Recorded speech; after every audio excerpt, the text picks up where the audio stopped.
क्या सचमुच श्रेया घोषाल ने इंडस्ट्री के बड़े बड़े म्यूजिक कंपोजर्स को सुनीति चौहान के खिलाफ भड़काकर सुनीति चौहान के हाथ से दर्जनों बड़े गाने छीन लिए थे? और क्या ये सच है कि श्रेया घोषाल ने एक रियलिटी शो के दौरान म्यूजिक कंपोजर वाजिद खान के साथ सेट पर बहुत ही गंदे तरीके से भयानक झगड़ा कर लिया था? और क्या ये सच है कि सिंगर आतिफ असलम और श्रेया घोषाल के बीच एक बड़े म्यूजिकल टूर के दौरान एक ऐसा भयंकर विवाद हुआ कि दोनों ने कभी साथ काम न करने की कसम खा ली थी? और क्या वाकई में सिंगर्स के हक की लड़ाई में जब श्रेया घोषाल खुलकर सोनू निगम के साथ आई, तब टी सीरीज और कई म्यूजिक कंपनियों ने मिलकर उन्हें पूरी इंडस्ट्री से बाइकआउट करना शुरू कर दिया था? और क्या ये सच है कि जैसे ही श्रेया घोषाल ने अपने बचपन के दोस्त शीलादित्य से सीक्रेटली शादी की, ठीक वैसे ही कुछ ताकतवर प्रोड्यूसर्स और डायरेक्टर ने मिलकर उनसे उनके सारे काम, सारे गाने छीन लिए? इन सारे तीखे सवालों के जवाब, इन सारी कंट्रोवर्सी की कड़वी सच्चाई आज इस वीडियो में पूरे तरीके से खुलकर सामने आएगी। लेकिन इस गहरे समुद्र में उतरने से पहले हमें वक्त के पहिए को थोड़ा पीछे घुमाना होगा। हमें चलना होगा उस दौर में जब इस कहानी की शुरुआत हुई थी। तो कहानी शुरू होती है 12 मार्च 1984 को पश्चिम बंगाल के मुर्शिदा के एक छोटे से शहर बहरामपुर में। एक बंगाली ब्राह्मण परिवार में जन्मी इस बच्ची का नाम रखा गया श्रेया घोषाल। पिता विश्वजीत घोषाल एक न्यूक्लियर पावर प्लांट इंजीनियर थे और मां शर्मिष्ठा घोषाल लिटरेचर में पोस्ट ग्रेजुएट थी। पिता की नौकरी भाभा एटॉमिक रिसर्च सेंटर यानी बार्क में थी, जिसकी वजह से इस छोटे से परिवार को राजस्थान के कोटा के पास एक छोटे से टाउनशिप रावत भाटा में शिफ्ट होना पड़ा। रावत भाटा एक बेहद शांत, सुदूर और सीमित संसाधनों वाला इलाका था। वहां ना तो मुंबई जैसी चकाचौंध थी और न ही बड़े संगीतकारों का कोई ठिकाना। लेकिन श्रेया के घर में संगीत की जड़ें बहुत गहरी थी। जब श्रेया महज 4 साल की थी, तब से उनकी मां ने उनकी उंगली पकड़कर उन्हें सुरों की दुनिया से रूबरू कराना शुरू कर दिया था। मां खुद एक बेहतरीन गायिका थी और घर में हारमोनियम पर रोज घंटों रियाज चलता था। 4 साल की बच्ची जहां खिलौनों से खेलती है, वहां श्रेया अपनी मां के साथ बैठकर राग भैरवी और तानपुरा की धुनों को पकड़ने की कोशिश करती थी। उनके पिता विश्वजीत ने अपनी बेटी के अंदर छिपे उस असाधारण टैलेंट को बहुत जल्दी भांप लिया था। रावत भाटा जैसे छोटे शहर में रहकर भी उन्होंने ये तय किया कि श्रेया की ट्रेनिंग में कोई कमी नहीं आनी चाहिए। श्रेया को क्लासिकल म्यूजिक की फॉर्मल ट्रेनिंग के लिए कोटा भेजा गया, जहां उन्होंने स्वर्गीय कल्याण जी भाई से संगीत के कड़े गुर सीखे। इसके बाद उन्होंने शास्त्रीय संगीत की बारीकियां पद्मश्री स्वर्गीय कल्याणी रॉय से सीखी। सोचिए, एक छोटी सी बच्ची, स्कूल की पढ़ाई का दबाव और उसके बाद रोजाना 4-5 घंटे का कड़ा रियाज। रावत भाटा की उस शांत कॉलोनी में रहने वाले लोग बताते हैं कि सुबह के 4 बजे जब पूरी दुनिया सो रही होती थी, तब घोषाल परिवार के घर से तानपुरे की आवाज और एक छोटी सी बच्ची का सदा हुआ सुर सुनने को मिलता था। श्रेया के अंदर संगीत को लेकर कोई साधारण शौक नहीं था, बल्कि एक पागलपन था, एक भूख थी। वो जो भी सुनती थी उसे पल भर में अपने गले में उतार लेती थी। फिर धीरे धीरे समय आगे बढ़ा और साल 1995 में श्रेया ने all India live vocal musical competition में हिस्सा लिया और सब जूनियर लेवल पर गोल्डन मेडल भी जीता। ये उनकी जिंदगी का पहला बड़ा वेकअप कॉल था। उन्हें समझ आ गया था कि उनका ठिकाना रावल भाटा नहीं बल्कि मायानगरी मुंबई है। इसके बाद आया साल 2000, जिसने उनकी किस्मत का रुख हमेशा के लिए बदल दिया। जी टीवी पर उस दौर का सबसे बड़ा, सबसे प्रतिष्ठित म्यूजिकल रियलिटी शो चल रहा था, जिसका नाम था सारेगामा। इस शो को होस्ट करते थे सोनू निगम और इसे जज करते थे देश के दिग्गज संगीतकार। श्रेया ने इस शो के 75वें चिल्ड्रन स्पेशल एपिसोड में हिस्सा लिया और अपनी जादुई आवाज से सबको हैरान कर दिया। उन्होंने शो का खिताब जीता, लेकिन असली करिश्मा तब हुआ जब सारेगामा के मेगा फाइनल एपिसोड को मशहूर फिल्म मेकर संजय लीला बंसाली की मां लीला बंसाली टीवी पर देख रही थी। उन्होंने टीवी पर गाती हुई उस 16 साल की लड़की को देखा और तुरंत अपने बेटे संजय को आवाज दी। उन्होंने संजय से कहा, इस लड़की की आवाज सुनो, इसके सुर में एक अजीब सी कशिश है, एक ऐसी पवित्रता है जो आज की गायकी में नहीं मिलती। संजय लीला बंसाली उस वक्त अपनी ड्रीम प्रोजेक्ट देवदास की तैयारियां में जुटे हुए थे। वो ऐश्वर्या राय के किरदार पारो के लिए एक ऐसी आवाज ढूंढ रहे थे जो मासूम भी हो, जिसमें एक बंगाली नजाकत भी हो और जो शास्त्रीय संगीत में पूरी तरह से पकी हुई हो। बंसाली ने बिना वक्त गवाए श्रेया घोषाल को मुंबई बुलाया और उन्हें अपनी फिल्म में गाने का ऑफर दे दिया। एक 16 साल की लड़की जिसने कभी बॉलीवुड के बड़े रिकॉर्डिंग स्टूडियो का मुंह नहीं देखा था, वो सीधे इस्माइल दरबार जैसे कड़क मिजाज कंपोजर और संजय लीला भंसाली जैसे परफेक्शनिस्ट डायरेक्टर के सामने खड़ी थी। फिल्म थी देवदास, जिसमें शाहरुख खान, ऐश्वर्या राय और माधुरी दीक्षित जैसे बड़े सुपरस्टार थे। दबाव इतना भयंकर था कि कोई भी नया सिंगर घबराकर बिखर जाए। लेकिन श्रेया के अंदर वो रावल भाटा का कड़ा रियाज और सालों की तपस्या थी। जब वो माइक के सामने खड़ी हुई तो उन्होंने इतिहास रच दिया। फिल्म का पहला जो गाना उन्होंने रिकॉर्ड किया वो था बैरी पिया। इस गाने के पीछे की एक बेहद मशहूर कहानी भी है। रिकॉर्डिंग के वक्त श्रेया ने गाने के आखिरी तान और जो इश्क की आवाज निकाली थी वो इतनी परफेक्ट थी कि इस्माइल दरबार और संजय लीला भंसाली ने उसे पहले ही टेक में फाइनल कर दिया। भंसाली ने उस पहले टेक को ही फिल्म में रखा, उसमें कोई रीटेक या करेक्शन नहीं किया गया। फिल्म देवदास में श्रेया घोषाल ने 5 गाने गाए, बैरी पिया, सिलसिला ये चाहत का, छलक छलक, मोरे पिया और डोला रे डोला। जब 2002 में फिल्म रिलीज हुई तो पूरे देश में एक ही नाम की गूंज थी, श्रेया घोषाल। डोला रे डोला में कविता कृष्णमूर्ति जैसे लेजेंडरी सिंगर के साथ कंधे से कंधा मिलाकर गाना गाना और अपनी पहचान अलग से बनाना कोई मामूली बात नहीं थी। इस पहली फिल्म के लिए श्रेया घोषाल को national film award for best female playback singer से नवाजा गया। इसके साथ ही उन्हें फिल्म फेयर का R D Burman award for new music talent और बेस्ट फीमेल प्लेबैक सिंगर का अवार्ड भी मिला। ये भारतीय सिनेमा के इतिहास में एक अभूतपूर्व घटना थी। एक नई सिंगर आती है, अपनी पहली फिल्म से सारे बड़े अवार्ड समेट लेती है और सीधे इंडस्ट्री के टॉप पर जाकर बैठ जाती है। यहाँ से उनका संघर्ष का दौर पूरे तरीके से खत्म हो चुका था और सफलता का एक ऐसा आसमान शुरू हुआ था जिसकी कोई सीमा नहीं थी। देवदास के बाद श्रेया घोषाल बॉलीवुड की सबसे बड़ी जरूरत बन गई। हर बड़ा प्रोड्यूसर, हर बड़ा डायरेक्टर अपनी फिल्म में श्रेया की आवाज चाहता था। उन्होंने 2003 में आई फिल्म जिस्म में जादू है नशा है और चलो तुमको ले चले जैसे गानों से ये साबित भी कर दिया कि वो सिर्फ क्लासिकल या संस्कारी गाने ही नहीं गा सकती, बल्कि उनकी आवाज में एक इनक्रेडिबल सेंसुअलिटी और मॉडर्न टच भी है। इसके बाद साया फिल्म का गाना शिकायत है और मुन्ना भाई एमबीबीएस का गाना चन चन ने उनके पैर इंडस्ट्री में पूरे तरीके से जमा दिए। लेकिन इसी चमक धमक के बीच बॉलीवुड के गलियारों में एक बेहद ही गंभीर और कड़वी हलचल शुरू हो चुकी थी। ये वो दौर था जब फीमेल प्लेबैक सिंगिंग की दुनिया में एक और शेरनी राज कर रही थी, सुनीति चौहान। सुनीति की आवाज में एक कड़कपन था, एक रॉक स्टार वाली एनर्जी थी और वो महबूब मेरे और रुकी रुकी सी जिंदगी जैसे गानों से इंडस्ट्री पर हावी थी।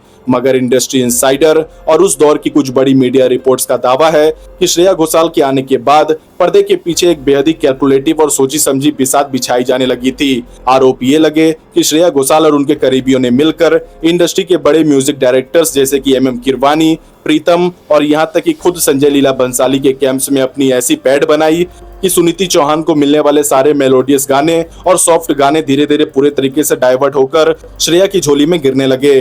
कहा जाता है कि श्रेया ने अपनी सॉफ्ट और संस्कारी और बेहद पोलाइट इमेज का इस्तेमाल कॉर्पोरेट और म्यूजिक डायरेक्टर की मीटिंग में इस तरीके से किया कि कंपोजर्स के दिमाग में ये बात बैठ गई कि सुनीति सिर्फ आइटम नंबर्स या लाउड गानों के लिए ही फिट है, जबकि जो क्लास और मेलोडी है वो सिर्फ श्रेया घोषाल ही दे सकती है। कई मीडिया सोर्सेज का कहना है कि उस वक्त सुनिधि चौहान के हाथ से कम 15 से 20 ऐसे बड़े प्रोजेक्ट्स निकल गए जो पहले सुनिधि के स्केल और मिजाज को ध्यान में रखकर कंपोज किए जा रहे थे, लेकिन आखिरी वक्त पर उन गानों में श्रेया की एंट्री हो गई। इंडस्ट्री के गलियारों में चर्चा गर्म थी कि श्रेया घोषाल का ये सोचा समझा कदम था ताकि सुनिधि को एक खास आइटम सिंगर के दायरे में सीमित कर दिया जाए और पूरी मेन स्ट्रीम मेलोडी पर उनका अकेला का एकाधिकार हो जाए। हालांकि जनता के सामने दोनों हमेशा हंसकर मिलती थी, लेकिन रिकॉर्डिंग स्टूडियो के अंदर का सच कुछ और ही बयां करता था। श्रेया पर ये इल्जाम लगातार गहरे होते गए कि उन्होंने एक बेहद ही सोफिस्टिकेटेड और साइलेंट मोनोपोली खड़ी कर ली थी, जिससे सुनीति चौहान जैसी वर्सेटाइल सिंगर के करियर की रफ्तार उस दौर में काफी हद तक डैमेज हो गई। जैसे जैसे समय आगे बढ़ा, श्रेया घोषाल सिर्फ फिल्मों तक सीमित नहीं रही, वो टेलीविजन के बड़े रियलिटी शो में बतौर जज नजर आने लगी। लोग उन्हें एक बेहद शांत, मुस्कुराती हुई और सौम्य जज के रूप में देखते थे, जो कंटेस्टेंट को बहुत ही प्यार से समझाती थी। लेकिन साल 2012-13 के आसपास music reality show Indian Idol और सारेगामापा के सेट से कुछ ऐसी खबरें बाहर आने लगी जिसने सबको चौंका कर रख दिया। सबसे बड़ा धमाका तब हुआ जब एक बड़े रियलिटी शो के सेट पर श्रेया घोषाल और इंडस्ट्री के बेहद पॉपुलर कंपोजर स्वर्गीय साजिद वाजिद फेम वाजिद खान के बीच एक लाइव और बेहद कड़वा ईगो क्लैश हो गया। मीडिया रिपोर्ट्स और सेट्स पर मौजूद क्रू मेंबर के मुताबिक विवाद एक कंटेस्टेंट के परफॉर्मेंस और गाने के सिलेक्शन को लेकर शुरू हुआ था। वाजिद खान चाहते थे कि कंटेस्टेंट थोड़ा कमर्शियल और लाउड गाना गाए, जबकि श्रेया घोषाल का मानना था कि क्लासिकल प्योरिटी से कोई समझौता नहीं होना चाहिए। बात सिर्फ एक बहस तक रहती तो भी ठीक था, लेकिन देखते ही देखते टोन बेहद पर्सनल और तीखी हो गई। आरोप लगे कि श्रेया घोषाल ने अपनी सीनियरिटी और अपनी नेशनल अवार्ड विनर वाली इमेज का रौब झाड़ते हुए वाजिद खान के म्यूजिकल जजमेंट पर ही सरेआम सवाल खड़े कर दिए। वाजिद खान, जो खुद सलमान खान की फिल्मों के ब्लॉकबस्टर म्यूजिक डायरेक्टर थे और इंडस्ट्री में एक बड़ा रुतबा रखते थे, उन्हें यह बात अंदर से चुभ गई। सेट पर माहौल इतना गर्म हो गया कि शूटिंग को कई घंटों तक रोकना पड़ा। इंडस्ट्री इनसाइडर का कहना है कि श्रेया उस वक्त इतनी अड़ गई थी कि उन्होंने साफ कह दिया था कि जब तक चीजें उनके मुताबिक नहीं होंगी वो वैनिटी वैन से बाहर नहीं आएंगी।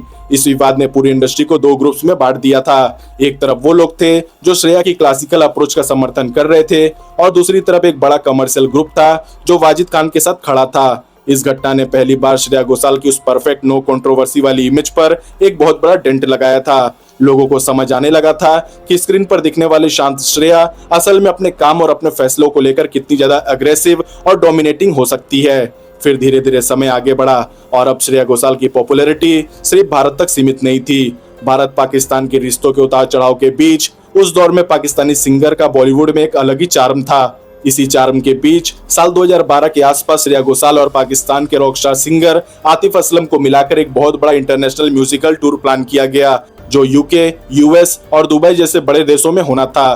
फैंस इस जोड़ी को लाइव देखने के लिए दीवाने थे, लेकिन ये ऐतिहासिक टूर बेहद कड़वी यादों और एक बहुत ही बड़े विवाद के साथ खत्म हुआ। मीडिया सोर्सेज और टूर के प्रमोटर के जरिए जो खबर बाहर आई वो हैरान करने वाली थी। बताया जाता है कि टूर के दौरान बैक स्टेज श्रेया घोषाल और आतिफ असलम के बीच जबरदस्त कोल्ड वॉर शुरू हो गई थी। विवाद की मुख्य वजह थी स्टेज टाइमिंग और बिलिंग, यानी कि पोस्टर पर किसका नाम ऊपर और बड़ा होगा। आतिफ असलम उस वक्त यूथ के बीच एक कल्ट आइकन थे और उनकी डिमांड आसमान छू रही थी। वहीं दूसरी तरफ श्रेया घोषाल देश की सबसे प्रतिष्ठित गायिका थी। आरोप लगे कि श्रेया घोषाल को आतिफ असलम का वो अनप्रेडिक्टेबल रवैया और उनका रॉकस्टार एटीट्यूड बिल्कुल भी पसंद नहीं आ रहा था। कुछ रिपोर्ट्स में तो यहाँ तक दावा किया गया कि एक बड़े कॉन्सर्ट के दौरान आतिफ असलम ने अपने परफॉर्मिंग टाइम को तय सीमा से ज्यादा खींच दिया, जिसकी वजह से श्रेया का स्लॉट छोटा हो गया। इस बात से श्रेया इतनी ज्यादा नाराज हुई कि उन्होंने बैक स्टेज मैनेजमेंट और प्रमोटर को जमकर लताड़ा लगा दिया। इतना ही नहीं, आरोप ये भी लगे कि श्रेया ने आतिफ के साथ डुएट गाने से भी साफ इनकार कर दिया, जिसके चलते कॉन्सर्ट के कई सेगमेंट को ऐन वक्त पर बदलना पड़ा। इस घटना के बाद दोनों के बीच की बातचीत पूरे तरीके से बंद हो गई।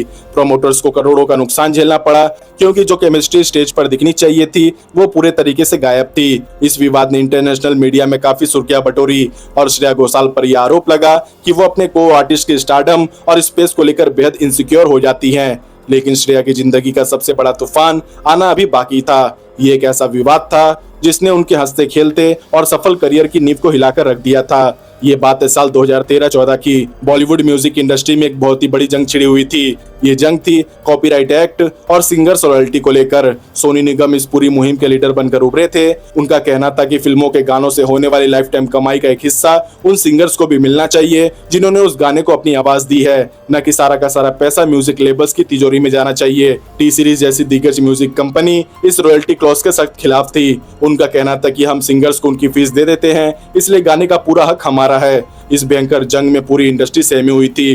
ज्यादातर सिंगर्स डर के मारे चुप थे, क्योंकि कोई भी टी सीरीज जैसी बड़ी कंपनी से पंगा लेकर अपना करियर बर्बाद करना नहीं चाहता था। लेकिन तभी श्रेया घोषाल ने एक ऐसा कदम उठाया जिसने सबको सन करके रख दिया। उन्होंने अपनी उस सेफ और शांत दिखने वाली इमेज से बाहर निकलकर सोनू निगम का खुलकर और बेहद आक्रामक तरीके से समर्थन कर दिया। उन्होंने रॉयल्टी पेपर साइन करने से इनकार कर दिया और म्यूजिक लेबल्स की मोनोपोली के खिलाफ सोशल मीडिया और इंटरव्यूज में तीखे बयान दिए। श्रेया का ये कदम बेहद ही बहादुरी भरा था, लेकिन इसकी जो कीमत उन्हें चुकानी पड़ी वो बेहद खौफनाक थी। इंडस्ट्री इंसाइडर का दावा है कि श्रेया के इस स्टैंड के बाद टी सीरीज और कुछ अन्य बड़े म्यूजिक लेबल्स ने पर्दे के पीछे एक साइलेंट बॉयकॉट कैंपेन शुरू कर दिया। रातों रात श्रेया घोषाल को बड़े प्रोजेक्ट से बाहर किया जाने लगा। कई ऐसी फिल्में थी जिनके गाने श्रेया ने रिकॉर्ड कर लिए थे, लेकिन जब फिल्म का म्यूजिक एल्बम आया तो पता चला कि श्रेया की आवाज को हटाकर किसी नए या डबिंग सिंगर की आवाज डाल दी गई थी। ये श्रेया के करियर का वो फेज था जहां वो पूरे तरीके से अकेले पड़ गई थी। जिस आवाज को कल तक पूजा जाता था उसे कॉर्पोरेट ईगो और कॉन्ट्रैक्ट्स की फाइलों के नीचे दबाया जा रहा था। लेकिन श्रेया ने हार नहीं मानी, लेकिन इस बड़े झटके ने उनके करियर ग्राफ को पहली बार एक बहुत बड़े डाउनफॉल की तरफ धकेल दिया था। बड़े बैनर्स की फिल्मों में उनकी मौजूदगी धीरे धीरे कम होने लगी थी। इसी भयंकर प्रोफेशनल उथल पुथल के बीच श्रेया की पर्सनल लाइफ में भी एक बहुत बड़ा टर्निंग पॉइंट आया। 5 फरवरी 2015 को श्रेया घोषाल ने अपने long time boyfriend Shiladitya Mukhopadhyay से एक बेहद ही प्राइवेट और सीक्रेट बंगाली रीति रिवाजों से शादी कर ली। शिलादित्य कोई फिल्मी बैकग्राउंड से नहीं थे, वो एक टेक एंटरप्रेन्योर थे। इस शादी की खबर मीडिया को तब लगी जब श्रेया ने खुद अपनी शादी की तस्वीर सोशल मीडिया पर पोस्ट की। एक तरफ जहां फैंस उन्हें बधाइयां दे रहे थे, वहीं दूसरी तरफ बॉलीवुड का वो क्रूर और रूढ़िवादी चेहरा एक बार फिर से सामने आया। इतिहास गवाह है कि बॉलीवुड में जब भी किसी टॉप की फीमेल एक्ट्रेस या सिंगर ने अपने करियर की पीक पर शादी की है, इंडस्ट्री ने उसे धीरे धीरे साइडलाइन करना शुरू कर दिया है। श्रेया घोषाल के साथ भी ठीक यही हुआ। जैसे ही वो मिसेस मुखोपाध्याय बनी, इंडस्ट्री के बड़े प्रोड्यूसर्स और डायरेक्टर्स के बीच एक साइलेंट धारणा बन गई कि अब श्रेया अपनी फैमिली लाइफ में बिजी हो जाएंगी। वो रिकॉर्डिंग स्टूडियो को उस तरीके से सीरियसली नहीं ले पाएंगी, उन्हें वक्त नहीं दे पाएंगी, या शायद अब उनकी आवाज में वो यूथफुल बात नहीं रहेगी। उन्हें एक शादीशुदा घरेलू महिला के ब्रैकेट में डाल दिया गया। जो कंपोजर्स पहले श्रेया के घर के चक्कर काटते थे, उन्होंने नए और कम उम्र के सिंगर्स को चांस देना शुरू कर दिया। पलक मुच्छल, आशीष कौर और नेहा कक्कड़ जैसे सिंगर्स का उदय इसी दौर में हुआ, जिन्होंने कमर्शियल और पॉप गानों पर पूरे तरीके से कब्जा कर लिया। श्रेया को जानबूझकर केवल भारी भरकम क्लासिकल या पीरियड ड्रामा फिल्मों तक सीमित कर दिया गया। मेन स्ट्रीम की रोमांटिक और कमर्शियल फिल्मों में से उनकी आवाज को धीरे धीरे गायब कर दिया गया। प्रोफेशनल फ्रंट पर ये वो मोड़ था जहां श्रेया घोषाल का वो मोनोपोली राज, वो सल्तनत जो उन्होंने देवदास से खड़ी की थी, वो बिखरती हुई नजर आ रही थी। कंट्रोवर्सीज, बाइकॉट और इंडस्ट्री की पॉलिटिक्स ने मिलकर उन्हें एक ऐसे कोने में लाकर खड़ा कर दिया था जहां से वापसी का रास्ता नामुमकिन लग रहा था। पूरी दुनिया को लग रहा था कि श्रेया घोषाल का दौर अब खत्म हो चुका है, लेकिन क्या यह वाकई में अंत था या किसी खतरनाक तूफान के आने के पहले की शांति थी? शादी के बाद के वो 3-4 साल, यानी साल 2016 से लेकर 2019 तक का वो दौर श्रेया घोषाल के करियर का सबसे सुस्त और चुनौतीपूर्ण फेज था। एक ऐसा समय था जब साल में उनके 50 से 60 गाने आते थे, लेकिन इस दौर में वो गिनती घटकर महज कुछ गानों तक सिमट कर रह गई थी। इस फेज में उन्होंने कलंक, जो कि 2019 में आई थी, का टाइटल ट्रैक और घर मोरे परदेसिया जैसे गाने गाए, जो हिट तो हुए, लेकिन ये साफ था कि बॉलीवुड का मेन स्ट्रीम कमर्शियल स्पेस अब उनके हाथ से फिसल रहा था। नेहा कक्कड़ की पार्टी वाइब्स और तनिष्क बाजकी की रिमिक्स दौर में श्रेया के मेलोडियस गानों के लिए जगह बहुत कम बची थी, लेकिन इस कमबैक की जंग और करियर के डिप के बीच भी श्रेया घोषाल की फाइनेंशियल ताकत और उनकी नेटवर्थ ने सबको हैरान कर दिया। जहां अमूमन सिंगर्स काम कम होने पर आर्थिक तंगी या पीआर के सहारे जीने लगते हैं, वहीं श्रेया ने अपनी सूझबूझ से एक विशाल अंपायर खड़ा कर लिया था। रिपोर्ट्स के मुताबिक 2026 तक आते आते श्रेया घोषाल की कुल संपत्ति यानी नेटवर्थ लगभग 180 से लेकर 200 करोड़ रुपए के पार पहुंच चुकी है। वो केवल फिल्मों में गाने के लिए 25 से 30 लाख रुपए प्रति गाना चार्ज करती है, जो उन्हें इंडस्ट्री की सबसे महंगी फीमेल सिंगर्स की लिस्ट में टॉप पर रखता है। इसके अलावा उनके रेवेन्यू का एक बहुत बड़ा हिस्सा उनके लाइव कॉन्सर्ट्स और ग्लोबल टूर से आता है। एक सिंगल लाइव परफॉर्मेंस के लिए श्रेया 1 से 1.5 करोड़ रुपए तक की फीस लेती है। मुंबई के एक बेहद पॉश इलाके में उनका एक आलीशान अपार्टमेंट है, जिसकी कीमत करोड़ों में है, और उनके गैराज में मर्सिडीज बेंज और ऑडी जैसी लग्जरीज गाड़ियां भी मौजूद है। यानी भले ही बॉलीवुड के कुछ बड़े बैनर्स ने उनसे मुंह मोड़ा था, लेकिन उनके टैलेंट की ग्लोबल वैल्यू ने उन्हें कभी झुकने नहीं दिया। अगर हम गौर करें और श्रेया के साथ की कॉम्पिटिटर्स का इतिहास उठाकर देखें, तो ये बात और साफ हो जाती है कि सुनिधि चौहान, जो कभी श्रेया की सबसे बड़ी राइवलरी मानी जाती थी, उन्होंने अपनी शादी और मदरहुड के बाद लाइव शोज और इंडिपेंडेंट म्यूजिक को अपना जरिया बनाया, लेकिन बॉलीवुड फिल्मों में उनकी एक्टिविटी काफी कम हो गई। वहीं अनुष्का मंचंदा या नीति मोहन जैसे सिंगर्स, जो एक खास मॉडर्न एरा में तेजी से उभरी थी, वो भी वक्त के साथ बॉलीवुड की बदली पॉलिटिक्स और रिमिक्स कल्चर की बलि चढ़ गई। बाकी सिंगर्स ने जहां नए दौर के हिसाब से खुद को पूरे तरीके से रीइन्वेंट करने में देरी की या फिर पूरे तरीके से कमर्शियल हो गई, वहीं श्रेया घोषाल ने अपनी कोर स्ट्रेंथ यानी कि क्लासिकल प्योरिटी को कभी नहीं छोड़ा। उन्होंने घटिया रिमिक्स गाने गाने से साफ मना कर दिया, भले ही इसके लिए उन्हें महीनों तक खाली बैठना पड़ा हो। उन्होंने अपनी इमेज को कभी भी सस्टेन करने के लिए सस्ता रास्ता नहीं चुना। यही उनकी सबसे बड़ी जीत साबित हुई। जब जनता रिमिक्स और ऑटो ट्यून आवाजों से थक गई, तो उन्हें फिर से उसी प्योरिटी की याद आई जो सिर्फ श्रेया के पास थी। अब आते हैं उस मोड़ पर जहां सच कुछ और ही निकलकर सामने आती है, यानी क्या श्रेया घोषाल वाकई में वो गलत इंसान थी जो शुरुआत में दिखाई दे रही थी? आइए एक एक करके उन सभी बड़े आरोपों की टाइमलाइन और फैक्ट्स को री-एग्जामिन करते हैं। सबसे पहला आरोप, सुनिधि चौहान के साथ नेक्सस बनाकर उनके गाने छीनना। अगर हम उस दौर के गानों की क्रेडिट लिस्ट और कंपोजर्स के इंटरव्यू को ध्यान से देखें, तो साफ पता चलता है कि सुनिधि और श्रेया के स्केल बिल्कुल अलग थे। प्रीतम और एमएम किरवानी जैसे कंपोजर्स ने खुद माना था कि श्रेया को वो गाने इसलिए मिलते थे क्योंकि उनका वॉइस टेक्सचर उस खास बंगाली या सूफी मेलोडी की मांग करता था, न कि किसी लॉबिंग की वजह से। मीडिया ने जबरन 2 बड़ी फीमेल सिंगर्स के बीच टीआरपी के लिए एक कैट फाइट की कहानी बुनी थी, जबकि असल में दोनों आज भी एक दूसरे की जबरदस्त इज्जत करती हैं। दूसरा आरोप, वाजिद खान के साथ वो high voltage ego clash. Set के अनकट फुटेज और बाद में क्रू मेंबर्स के बयानों से ये साफ साबित होता है कि श्रेया वहां अपनी ईगो के लिए नहीं बल्कि उस गरीब कंटेस्टेंट के हक के लिए लड़ रही थी। वाजिद खान उस कंटेस्टेंट पर एक ऐसा गाना थोप रहे थे जो उसके स्केल का था ही नहीं, जिससे वो लड़का शो से बाहर हो सकता था। श्रेया ने एक सच्चे मेंटर की तरह अपनी इमेज दांव पर लगाकर उस बच्चे के टैलेंट को बचाया था, जिसे मीडिया ने ईगो क्लैश कहा। वो असल में संगीत की प्योरिटी को बचाने की एक बेबाक कोशिश थी। तीसरा आरोप, आतिफ असलम के साथ वो इंटरनेशनल टूर का विवाद। सच तो ये है कि उस टूर के प्रमोटर बेहद अनप्रोफेशनल थे, जिन्होंने पैसों की हेराफेरी की थी। आतिफ असलम और श्रेया घोषाल दोनों को ही अंधेरे में रखा गया। श्रेया ने जब प्रमोटर्स की इस धांधली के खिलाफ आवाज उठाई और कॉन्ट्रैक्ट्स के मुताबिक चीजें फिक्स करने को कहा, तो प्रमोटर ने अपनी गलती छुपाने के लिए मीडिया में ये झूठी खबर फैला दी कि श्रेया आतिफ के स्टारडम से इनसिक्योर है। श्रेया घोषाल ने इस पूरी गंदी इंडस्ट्री पॉलिटिक्स, टी सीरीज के उस साइलेंट बाइकआउट और मीडिया ट्रायल्स का सामना बेहद खामोशी से किया। उन्होंने कभी पलटकर किसी को गाली नहीं दी, कभी कोई विक्टिम कार्ड नहीं खेला। उन्होंने अपने हिस्से का भारी पर्सनल लॉस झेला। उनके करियर के सबसे सुनहरे 4-5 साल इस गंदी लॉबिंग की वजह से बर्बाद कर दिए गए। आज 2026 में श्रेया घोषाल अपने पति शिलादित्य और अपने बेटे देवयान के साथ एक बेहद खुशहाल और शांति जिंदगी जी रही है। वह सोशल मीडिया पर अपनी फैमिली लाइफ की खूबसूरत झलकियां शेयर करती है। आज उनका पब्लिक परसेप्शन एक ऐसी लेजेंड का है जिसे हिलाने की कोशिश तो बहुत की गई, लेकिन जिसके सुरों की पवित्रता को कोई छू नहीं सका। आज वो चुनिंदा लेकिन बेहद सॉलिड प्रोजेक्ट जैसे संजय लीला बंसाली के इंडिपेंडेंट म्यूजिक एल्बम और बड़े पैन इंडिया प्रोजेक्ट्स में अपनी जादुई आवाज दे रही है। इंडस्ट्री ने उन्हें किनारे करने की लाख कोशिश की, लेकिन फैंस के दिलों से उन्हें कोई गायब नहीं कर पाया। उनकी पूरी दास्तान को देखने के बाद, उनके सफर के सारे उतार चढ़ाव और पर्दे के पीछे की इस खौफनाक पॉलिटिक्स को समझने के बाद, अब एक आखिरी सवाल आपके लिए छोड़कर जा रहा हूँ। क्या सच में कहानी उतनी सीधी थी जितनी हमें दिखाई गई, या फिर श्रेया घोषाल की बेबाकी और सच बोलने की आदत को ही उनके खिलाफ सबसे बड़ा हथियार बना दिया गया था? अपनी राय कमेंट्स में जरूर बताएं और साथ ही इस वीडियो को लाइक करें और चैनल को सब्सक्राइब करना ना भूलें। तो मिलते हैं अगले वीडियो में।